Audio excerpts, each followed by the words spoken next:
मेरे प्यारे दोस्तों नमस्कार। मैं गौतम सिन्हा आप सभी को स्टूडेंट नगरी में स्वागत करते हैं। मेरे प्यारे दोस्तों, इस आप करेंट अफेयर का पीडीएफ चाहें तो टेलीग्राम से आप डाउनलोड कर सकते हैं और आपसे एक रिक्वेस्ट है कि आप हमें हमारा यूट्यूब चैनल स्टूडेंट नगरी को सब्सक्राइब कर लें तथा पीडीएफ डाउनलोड करने के लिए हमारे टेलीग्राम चैनल स्टूडेंट नगरी जिसे भी आप सब्सक्राइब कर लें। यदि आपकी इच्छा हो तो फेसबुक और व्हाट्सएप इंस्टाग्राम पे भी हमें फॉलो कर सकते हैं।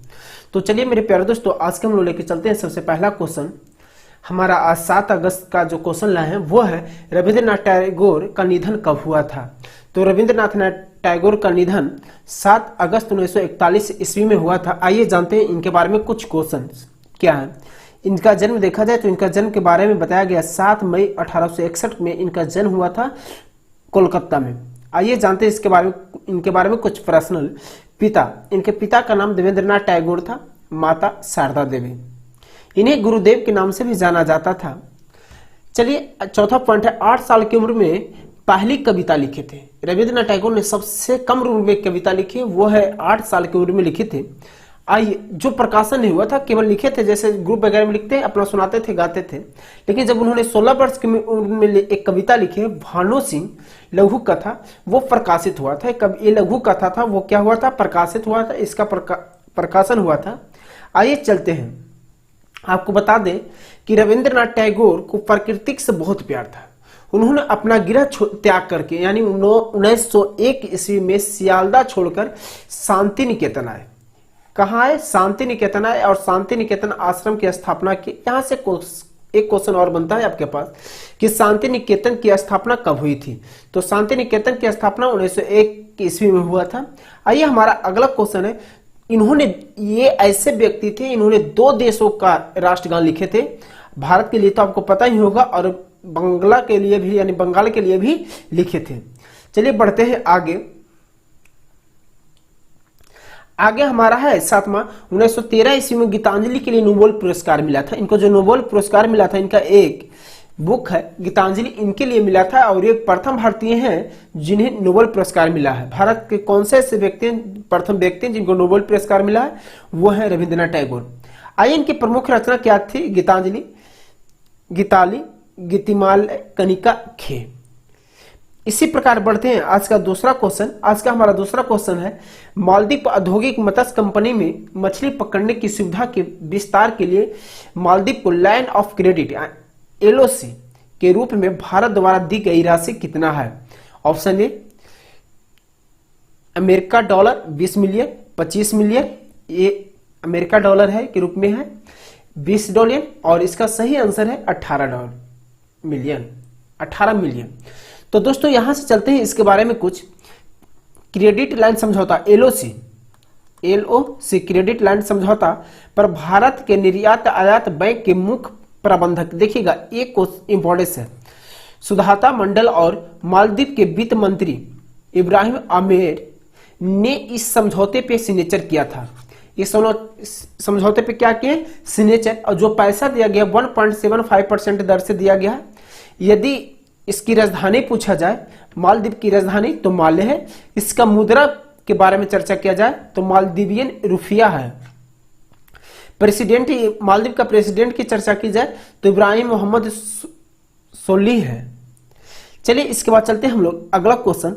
हमारा अगला क्वेश्चन है, किस देश के रेलवे ने वास्तविक समय की निगरानी के लिए ओवरहेड उपकरण निरीक्षण ऐप लॉन्च किया? इसका सही आंसर है भारत। आइए देखिए ये ऐप से क्या बेनिफिट होने वाला है। इस ऐप से यदि आप कहीं जा रहे हैं, किसी आप जंक्शन या स्टेशन पे आप खड़े हैं, यदि आपको पता है कि आपकी गाड़ी कितने समय डिले या कितने समय बिफोर चले, इसके बहुत आसानी से, इसका मेन मकसद यही है डिले बिफोर की जानकारी पैसेंजर को देना। आइए जानते हैं रेलवे मंत्री कौन है वर्तमान समय, तो पीयूष गोयल। चलिए यहां से बढ़ते हैं आगे। हिरोशिमा दिवस 6 अगस्त को वार्षिक रूप से मनाया जाता है। वर्ष 2020 में हिरोशिमा की दिवस कितना वर्षगांठ मना चुकी है, यानी हिरोशिमा के बारे में है, जहां पे आप जानते हैं कि क्या हुआ था और इसकी चर्चा भी हम करेंगे। इसका सही आंसर है आपका ऑप्शन सी, 75वां वर्षगांठ मनाया है 2020 में। आइए इसके बारे में कुछ जानते हैं। विश्व युद्ध के दौरान हिरोशिमा पर जो जापान में है दुनिया का पहला परमाणु बम, वो परमाणु बम है लिटिल बॉय। हमला 6 अगस्त 1945 को अमेरिका द्वारा किया गया था। जस्ट इसके तीसरावां दिन 9 अगस्त 1945 को नागासाकी पर परमाणु बम, जिस परमाणु बम का नाम था फैटमैन, गिराया गया था। अब इस दो बम के गिरने से लगभग 70,000 से अधिक लोग मर गए थे, ऐसी है। आइए दिवस मनाने से क्या बेनिफिट होगा, क्या बेनिफिट है, इसके बारे में कुछ जानते हैं। तो देखिएगा, इसके मनाने का एक ही मकसद है कि बमबारी के पीड़ितों को याद करें। सबसे पहले जो इसमें हुआ है, जिसके परिवार बिछड़ा था, जो क्षतिग्रस्त हुए थे, जो दुनिया में न रहे, उनको याद किया जाए। और वो तो याद करें, सबसे बड़ी बात यहाँ पे यह है कि विश्व शांति को बढ़ावा और परमाणु हथियारों के खतरों के बारे में जागरूक पैदा करना, ये है इनका मेन मकसद है वर्षगांठ मनाने की। चलिए देखते हैं आगे। उस व्यक्ति का नाम बताइए जिन्होंने raw A history of Indian covert operation किसने लिखी है? ये लिखे हैं यतीश यादव। ऑप्शन है, ये लिखे हैं यतीश यादव। आइए जानते हैं इसके बारे में, इस बुक के बारे में कुछ। ये हमारा है भारतीय, देखिएगा इस बुक में किसकी चर्चा किया गया है। भारतीय बाहरी जासूसी एजेंसी द्वारा किए गए वीर संचालन का वर्णन करता है इस बुक में। चलिए देखते हैं अगला क्वेश्चन। हमारा अगला क्वेश्चन है, Oman India joint investment fund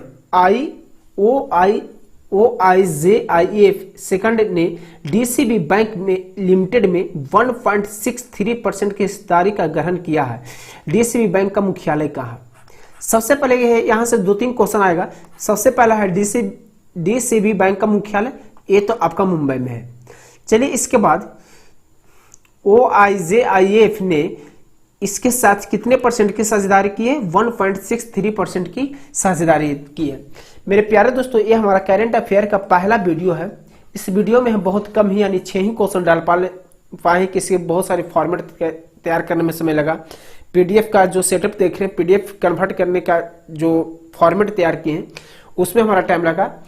तो फिर मिलेंगे हम अगले वीडियो के साथ अगले दिन सुबह 5:05 पे। अब मेरे प्यारे दोस्तों, यदि आप हमारे चैनल को सब्सक्राइब नहीं किए तो जरूर सब्सक्राइब कर लें। पीडीएफ डाउनलोड करने के लिए टेलीग्राम चैनल को, जो स्टूडेंट नगरी के नाम से, उसे आप जरूर सब्सक्राइब कर लें। हमारा पीडीएफ टेलीग्राम चैनल पे सुबह 5:05 पे उपलब्ध हो जाएगी। Thank you.